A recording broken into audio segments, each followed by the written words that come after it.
നമസ്കാരം. കൊട്ടാരക്കര മീഡിയയിലേക്ക് സ്വാഗതം. സംസ്ഥാന സർക്കാരിന്റെ തിരുവോണം ബമ്പർ ടിക്കറ്റിന്റെ റെക്കോർഡ് വിൽപ്പന തുടരുന്നു. ആരാണ് 25 കോടിയുടെ ഭാഗ്യവാൻ എന്നറിയാൻ ഇനി ചുരുങ്ങിയ ദിവസങ്ങൾ മാത്രമാണുള്ളത്. നറുക്കെടുപ്പിന് 6 ദിവസം ബാക്കി നിൽക്കെ നിലവിൽ അച്ചടിച്ച 70 ലക്ഷം ടിക്കറ്റുകളിൽ വിൽപ്പന 58 ലക്ഷത്തിലേക്ക് കടന്നിരിക്കുകയാണ്. ജില്ലാടിസ്ഥാനത്തിൽ ഇക്കുറിയും പാലക്കാടാണ് വിൽപ്പനയിൽ മുന്നിലുള്ളത്.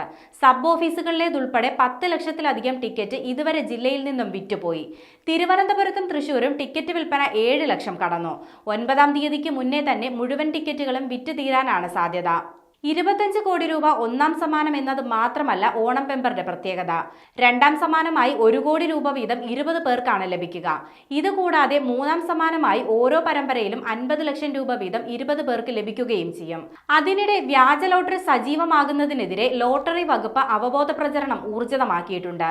കേരളത്തിൽ മാത്രമാണ് സംസ്ഥാന ഭാഗ്യക്കുറിയുടെ വിൽപ്പന.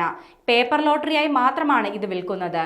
ഹിന്ദി, തമിഴ്, കന്നഡ, തെലുങ്ക് ഭാഷകളിലും വ്യാജ ലോട്ടറിക്കെതിരെയുള്ള അവബോധ പ്രചരണം ശക്തമാക്കിയിട്ടുണ്ട്.